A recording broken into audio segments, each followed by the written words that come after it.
I realized I'm talking this whole time and my mic was off. Hello, everyone. I was saying that I was fanning myself, not just because I saw Governor Bouchard, but because he was hot under the collar tonight. And I was saying, it's on. That sounds on now. And I was saying that, oh my goodness, it went fast, but then it didn't go fast. That's what I was saying. I got it. I had the mute button on. I'm sorry. So, no, it wasn't any of you. It was me. I muted myself. So, hello. Just looking at everyone. Mad for you. That's cute. Everyone saying hi, coming in hot. Hi from Louisiana. Wow, you're from everywhere. Okay. So, the scenes with Lucas tonight were all like, I don't know, the same scenes except for one. One was not, and I'll hold that one to the side. But every time we saw him, it was the same thing. Him trying to get bids, him trying to get bids, him trying to get bids, all different ways too, like trying all different options, even trying to do something local. And Lee saying to him, the only people that have the funds to do that locally would be Lee, who is mayor, which is a conflict of interest, Henry, who works for Lucas, and Lucas himself, all conflicts of interest. So, and they were able to then this one made me a little disturbed. And now I understand why when the writer Beth said that there was like an inner demon that was inside of Chris and Henry was there to help him keep it down. And that makes sense to me when I saw the part where Lucas was thinking of using a statute that they could kind of get around where they would use public funds that come from taxes because the government it feels very American when it's Canadian, but Henry was like, then you're going to if it doesn't do well, you're going to put all of those tax dollars at risk, like all of the very people you're trying to help, which just shows how desperate he is. Cindy, I've been thinking this all along. Why is it that all of these people would not want to invest? And even when Lee made some inquiries. So I think it's obvious, almost captain obvious, that we're going to find out that, somebody's bad mouthing because the whole thing or throwing their weight around and getting them to not bid or want to take part because they have ulterior motives. And I truly think that that person is going to be Montague. Now, this is what Cindy's saying. Sounds like someone is bad mouthing Lucas's plans for the resort, so they're turning him down. Yes, and I totally agree. And yes. Do you think Montague is bribing everyone not to bid? I don't know about bribing them, but I feel like maybe saying things more like threatening, Yeah, I really think Joanne, I'm sorry, you say that there's no picture or sound. Pictures here and sound. We're here. So I don't think it's like a bribe, but I know what you're probably trying to say, Kathy. I think it's more like a threat of some sort. And that's like so Captain Obvious, but I'm confused. Can you tell me, are you confused? Because why would Lucas in 1 million gajillion years even think of like doing business with him after he had to expose him and the governor? Like, I don't get it. I don't even know why they weren't even arrested. I know they probably wheeled and dealed so they weren't, but my point is we never even heard or saw anything about it. So I'm a little confused when it comes to that. Yes, Chris definitely was trending tonight. All the hashtags, and he trended right away. So Stacy, right, Beth Stewart actually said this week that someone is spreading rumors that Lucas can't be trusted. And we kind of gotten that. We got it. We got that vibe. It's a very Captain Obvious vibe. And now at the end, we see him put a call in, like he slammed, like, we saw some anger, and he's going to call Montague. I think that's so bizarre. And you know what I really think is bizarre? That he's going to call Montague, which he knows he's shady. He knows that he is. He almost ruined the town with the whole taking the water away. And yet he would do that before he would go in with and consider Jeanette's people. I mean, he's smart. Like, why? This is why things like this don't make sense to me.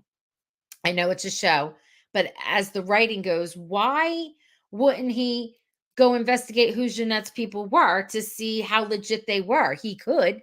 Instead, he's absolutely like, no, no, he's not. And I know we haven't seen the last of her and she's coming, but I don't know. It just was just, it makes sense. I know it was to show that he had anger, but it just, I don't know. It was just the same thing over. No, no, no. And we see the cracks that they want us to see, which actually, yes, he is stretched, which actually I kind of think must be cool for him to play. I think Lucas is getting stressed and not thinking straight. I agree with you. You are correct. And Charlotte saying Jeanette may be backed by Montague. It doesn't matter because Montague put in his bid. Jeanette has a whole conglomerate of people, and he can look into both. They're two separate bids, and they would have to look into it. Maybe Lucas is going to beat Montague at his own game. True. Maybe it's to make like he did last time, but I don't know how that's going to work. I mean, how? You know what I mean? If this is it, this is the only one. Jeanette is the only bidder classy of Lucas to not allow her bid. Yeah. No, she's not the only bidder. It's Jeanette's. She represents a conglomerate and Montague's the other. So I was thinking, why would he even consider Montague at all? Why even make that phone call after he knows exactly what he did? That makes no sense to me. And they could write it in that he's easily going to investigate who all of the people are. He's got the resources to see if he can even trust Jeanette. And maybe there's another option, but as of now, no. Perhaps Lucas is going to confront Montague, not ask for his bid. Maybe. Confront him with what, though? Confront him with what? Like, do I trust you? I don't trust you. I don't know. What's he going to confront him with? Maybe Lucas is calling Montague to see if he can flesh out what's up, and we're just supposed to think he's considering moving forward with him. I don't know what the what's up part would be. Montague says he wants to bid on it, and that would kind of be like it. He's always trying to do something. He's always trying to make money and, insert himself politically. Lucas is too smart to accept Montague. He's got something up his sleeve. You know what, Joanne?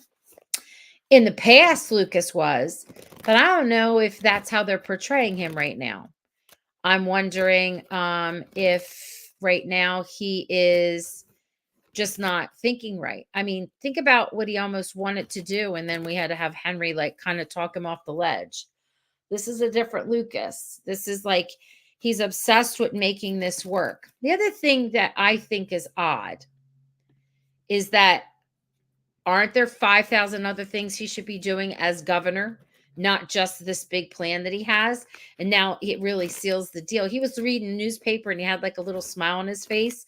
And then in came Edwin, and he's showing that the oil fields, oil, whatever company or whatever is going out of business or bankrupt. And he's like, oh my gosh, it's even more jobs. He's like, we really need this hotel, maybe he's just confronting Montague about possibly trying to sabotage the resort deal. Like, oh, you mean making other people not want to bid? What if he says, yeah, I am? What's that mean? You know what I mean? Like Montague, what does that? He could just keep on doing what he wants. How did Montague get, or how did not get arrested? That's what I'm saying, Shay. There was so many dirty dealings going on. And okay, he's got a lot of people in high places. I get it. Knows a lot of people in high places, but they never said it. They never really showed it or said it, which is a little weird to me. Stewart and Sturman in with When Stars Align gave some hints about the hotel around the 21-minute slot of their interview. Yes, they did. But then people also say that there won't ever be a hotel, that it was just a tool that they used to make all this angst. And that in the end, we do know that in the end, Lee and Rosemary kind of come up with some kind of idea and talk to Lucas about it. So who knows? Perhaps Lucas is going to con Montague by saying he knows that he's the one who shot him or had proof that he paid to have Lucas shot.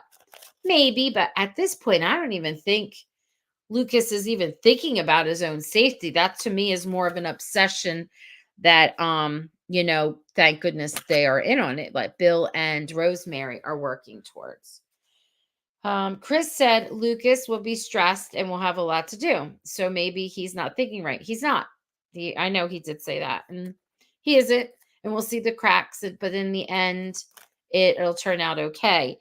But I think that that would be the very last episode. And it comes from an idea that Lucas, that Lee and Rosemary have. The week in between when we see him, he's conducting business all over his province. I guess. He said that things are going to get dark before the dawn. Yep, I know. Kind of getting bored with the whole bidding story for the hotel. Let Lucas do other duties as governor. Yeah, it appears to be just this.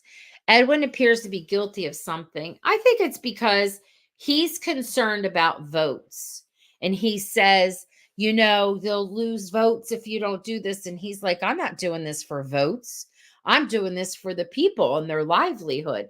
They have different agendas. Edwin's coming from a political place and he's always worried about, his guy getting reelected, where Lucas never even wanted to be governor. He was doing it to save Hope Valley. And in turn, all this is going on. I heard something about Lucas showing more of a dark side to his story, but I'm not in favor of these writers and how they are portraying him. I recall they say he will crack. Yes, that he will show cracks. He did. He showed cracks today. I mean, he sat there or stood there and contemplated massaging that law to fit what he wants. And Henry kind of had to say the best thing is to walk away, Yeah. I don't think he is conning Montague to have him back off the bid, but to get him to take the pressure off of the other bidders. Oh, yeah. Yes, I know. I get that. Yes, he does not know yet from Miss Pike. He doesn't. He doesn't know. But again, he doesn't seem so concerned about his own safety. He's just so, what? What's interesting? He's hyper focused. And this is true to canon, it's true to storyline. When we met we never got to see this. When we met his mother, there were scenes that were cut out. And I don't know if any of you, whoever's out there that has the DVDs with the cutout scenes. There's a scene where Helen is talking to Bill and she talks about Lucas and how he was always so hyper focused on something and such a go-getter when he was going, nothing got in his way. And that's kind of like what we see right now, even though that scene was cut out. That makes sense, because he is, it's like, that's all he's thinking about. And he wants this. So, I don't know. It made me uncomfortable. I know it's a show, but I was like, oh no, don't take that chance. Don't do that. Shay, wasn't Lucas's primary reason for running in the first place was to stop Montague and protect the town until the original candidate could run in the first place? Kind of. Yes. I'm not sure Edwin is truly in cahoots with Montague, but afraid of him. Yeah. Messy writing, Chelsea says. Chelsea, I don't see Lucas in any of the promo clips for episode 8. I'm annoyed about it. Oh, I'm not, Chelsea. I'm not annoyed about that. You want to know why I'm not annoyed? He has had major screen time. And like I said, if we don't see him in screen time, other characters are talking about him and his storyline is carrying over. Someone put out, and I'm not sure how accurate it was, but of course Elizabeth Aaron had most of the screen time, so many minutes. Kevin was just shy, like I think 3 minutes more than Chris. But the truth of the matter was is that I think there was like a couple little conversation about Nathan with Rosemary and um Aaron and Rosemary and Elizabeth. But most of everything about Nathan's storyline we see, where with Lucas's storyline, we we see him and he has quite a lot of screen time. And if not, all these other characters are talking about him. So I'm not displeased with that at all. That's it's a good thing. Lucas Bouchard is having a big storyline this season. Let's see. Kathleen say, yeah, Kath say I have the DVD. His mother says that to build it, Lucas being hyper focused. Yeah, yeah. Yeah, I know, Charlotte. They left off Rosemary, and I said that. Where's Rosemary? It wasn't so much Rosemary. They left off Pascal, and in billing, and if you watch every time they do a release, and they put the actors.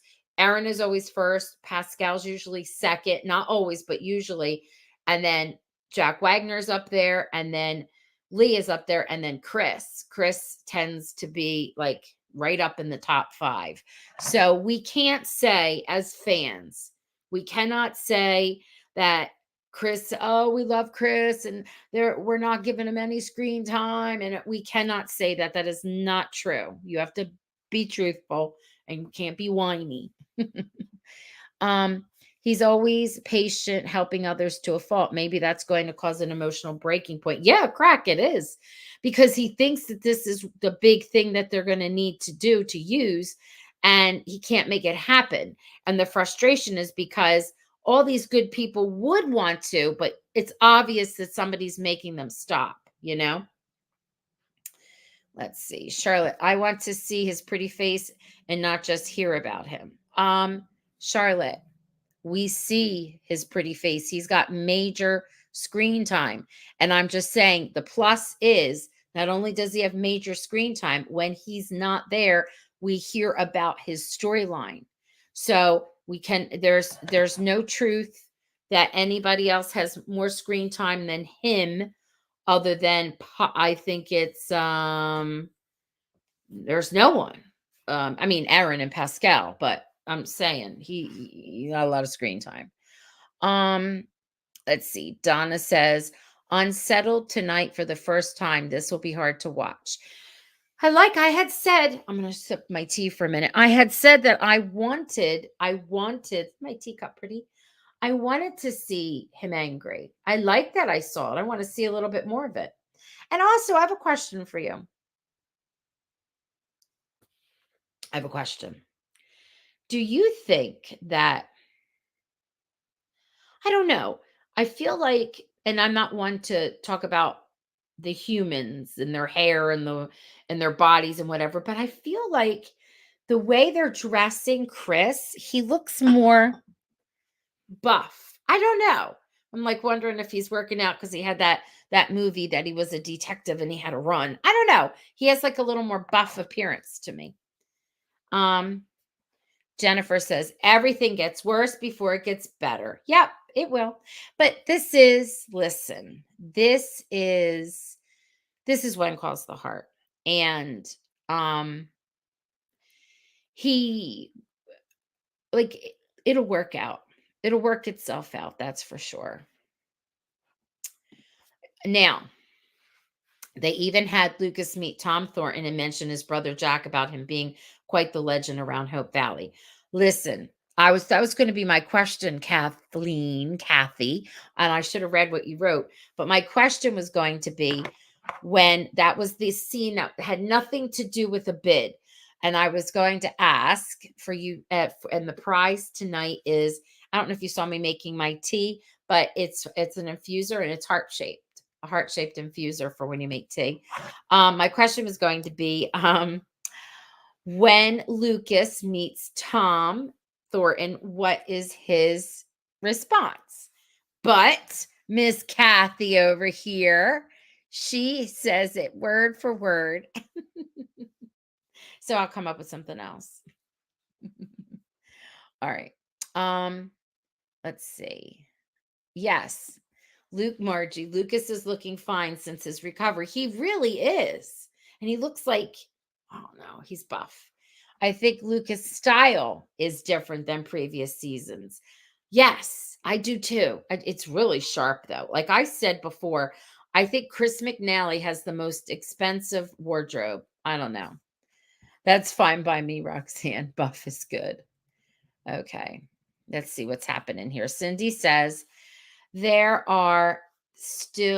may still be residual sadness from the breakup adding to his meltdown if that is what he had. Okay. I think though he really I really think though he's moved on from that.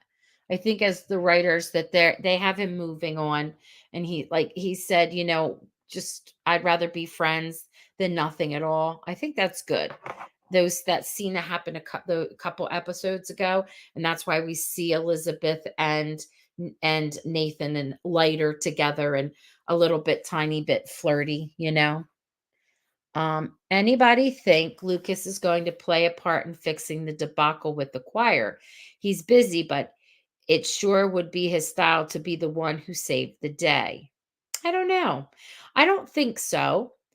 Maybe, but I think the big part is going to be this is a tool for Nathan and Elizabeth to work together to help Jack's brother. It's almost like kind of sliding into that role of Jack. I thought that from beginning when I saw all of the not promos, but all the right press releases that came out. Yeah. Um, Chris is getting used to all his acting chops this season. He is. He really is. He's doing all kinds of good stuff. Yeah. Lucas has to be tough. He's the boss, so he needs to show that. Um, he was really styling in the brown suit. I love it. I know. I know.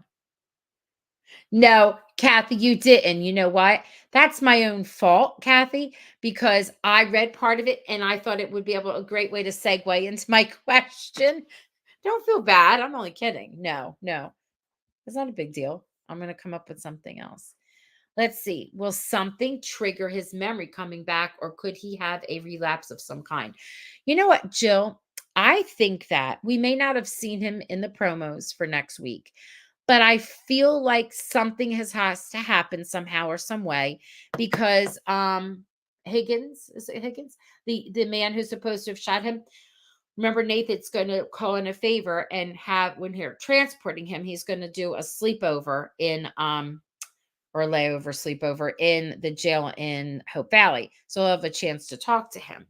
And maybe Chris is not in the whole scene, but maybe in the end, he'll run into him. He'll have some kind of a flashback of some sort. Something's going to happen. We're rolling into episode 8. So something is going to happen. I'm glad that Gowan is there to rein Lucas in. Yes. And that is definitely an important part in the storyline, and that's why I knew he was always going to join him because he's close to him to begin with, and it only makes sense. And this guy, he's been around the block. Let's see. Mad for you. Yes, memory triggering will not be gradual. It'll be a big bang. Yeah.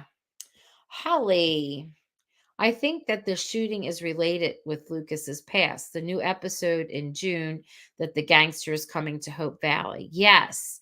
And that has a lot to do with the Roaring 20s. He's a rum runner. And that has a lot to do with that. They're keeping up with the times. And I think that's what that part is. I don't know if the shooting is so much his past. You think that Montague's like a red herring? But don't forget he's taken the fall for him. So I don't know. I don't know where they're going with that. And also Jeanette does come back. So, um, how many of you think that the hotel will actually be built? Or is it gonna be another thing like they do with the foundry didn't come through and the railroad didn't come through? I have to say I enjoyed season 6, Lucas. He was mysterious. Beth Stewart says that he was sanitized by Hope Valley, and I'm not sure if this is fair to say about his character. Yeah, I would guess that a memory will only be prompted if the actual shooter appeared. Truth. So that would be funny. Like he'll run into the guy who's supposed to shoot him and watch it not trigger any memory. Yeah. Christina, they said the shooter will shock us. Well, I don't think it's Montague himself, not at all. And I know they're making the guy who said he did it take the fall. So it'll be someone different. But when did they say that, Christina? I'm curious. Yes, Margie says she does not think the hotel will be built. Anyone else agree with her or disagree? I think the hotel, this is Kathy, resort won't be built. They will do whatever Lee and Rosemary suggest later in the season. I don't think the hotel will be built either. It will require the Benson Hill merger. Okay. Um, so if they don't build it, Cindy's saying she's leaning towards it not being built. Now, Mad for You says, I think it will be built. No resort. Whatever, whether is built or not, Chris said in an interview, it will shock us. Which one was that, Christina? It wasn't the one where it's that where they do like the little slide deck kind of thing. Um, it would have to be maybe in the suspender button one that he just had recently, or maybe it was in the one. What was there? He was no, that was the most recent he was on, and I didn't watch it. I saw little tiny pieces of it. Um, Yeah, I remember someone saying this that no hotel, Sturman and Stewart interview intimates that at 21 or so timestamp when stars align. Yeah. And Lucas was asked to give an Easter egg for something coming up, and he said to watch for a newspaper. Well, he had a newspaper in his hand today, and he was smiling and laughing at it. I don't know what exactly it was. We didn't get to fully see it. I think Lucas will find some other grand adventure to take the place of the hotel. How about having the choir get together to be a start of something? Um, they are getting together, and they are. Looks like they're there. It's how that that's how Nathan and Elizabeth help um Tom figure that all out. It looks cute. They're having people come in. They're going to host it themselves. But I think that Rosemary and Lee have an idea about the Hope Valley itself. But do you remember that everyone said the thing is it'll never be the same? Hope Valley will never be the same. It will never look the same. That was the thing that they all said. Yeah, they are, Margie. They're having a festival of choirs to get the money back. We haven't seen um Chris and Kevin had said we will be surprised. No, it wasn't an interview. It was in a snippet from them talking. Yeah, I know what that was when they both said it. That was from not the one that they did with Deidre. It was another one that was like an after hour one. I remember that we will be surprised. What about the ex-governor? We do not hear about him at all. I think he kind of served his purpose, you know? Hmm. Okay. So I'm excited. Maybe Rosemary will turn it into a theater. But how does that help all of the people that live there? The resort would open up all kinds of things. They would need chefs and people to run to the hotel and take care of the grounds and whatever other activities were involved. It would open up and give many jobs to people, and people need that. It would also bring people to the town, and they would shop in the stores, and they'd go to the hot springs, and they would do many things. So he's thinking of it as bringing in jobs. Did Elizabeth say the shooter appears in the first 4 episodes this season? She did? That we've already met the shooter? Hmm. I don't know about that. It will have to be something other than a theater because there is one in Union City. Yes, I know. It's more of it's a big thing. Enlarge the saloon hotel, maybe? I don't know. Um, you thought that the hot springs don't exist anymore. I think they took them out. The hot springs were there and they still they didn't go away. Remember they were going to take their water supply. They just don't talk about them anymore nor use them. I think cuz they removed them off the grounds, which I thought was so odd after they built them and they were real and they could cover them up. So I don't know what the whole thing is about that. No, Elizabeth said we haven't met the shooter yet. Right. Yes, that's true. I remember that part. I do. That's true. I forgot all about that. Um, let's see. Okay, so, hmm, I thought something was up here, but it wasn't. Okay, well, that's it. We saw a Lucas get mad, a mad Lucas. I know. I love the hot springs too. I love that whole vibe and feel. And everybody was coming to the town, and that's why they were making the mud masks and all kinds of the cool salon stuff. I don't know. I thought it was a cool thing. They said the shooter would be someone we would recognize. Yes, I'm not surprised. That's why I'm thinking it's going to be someone like Dixon or what was Amos Dixon, or it's going to be Wyman Walden, somebody from the past like that. Yeah. And Susan thinks that Jeanette will come through. I think Jeanette might come through for Lucas in the end. Yeah. And Cindy, I agree. I tend to agree with these two. Now, if I were to look at people zeroed in on the picture of him, of the person who shoots him, and he's got like this smile, creepy smile. If you look at it really close in the build and whatnot, um, the actor who is plays Amos or Dixon, um, does not look like that. I just saw him in gosh, I can't think. Tracker. It's a new series that's out, and it just no, it wasn't that one. It wasn't Tracker. It was something of hearts, wild hearts or wild cards, something like that. And he was in there, and it didn't. It looks more like it would be the actor who plays Walden Wyman. I just got here, so I don't know if it's been said. I was hoping that Lucas would stand strong and not try to get money from Montague. Yes, that's what I opened with. I said, I just don't understand it, Deb. And a lot of people are thinking that it has to do with like he's trying to pull a fast one on him so he could kind of make him stop holding back the bidders. But be honest with you, in the end, all of this whole thing, as they say, is just a tool for a storyline. And I have to tell you, okay, but I would like them to be a little more creative because it's always that. It's like always no to the railroad, no to the foundry, something else I'm missing, no to that. Now, no to the resort. It's like, really? Stop doing that. Come up with something else. But Dixon had a sidekick that was thin, so maybe he actually did the shooting. No, no one's going to even remember him. I don't think so. I wouldn't know that man if he dropped in front of me, unfortunately. I don't know who the sidekick was. Um, the picture from Lucas's memory seems to have a man with a hat. To me, that points more to Walden Wyman. Yeah. And of course, he probably had the hat on to be like in disguise. But you know what? That's not true because um, Dixon also wore a type of hat. His was more like cowboyish, westerny.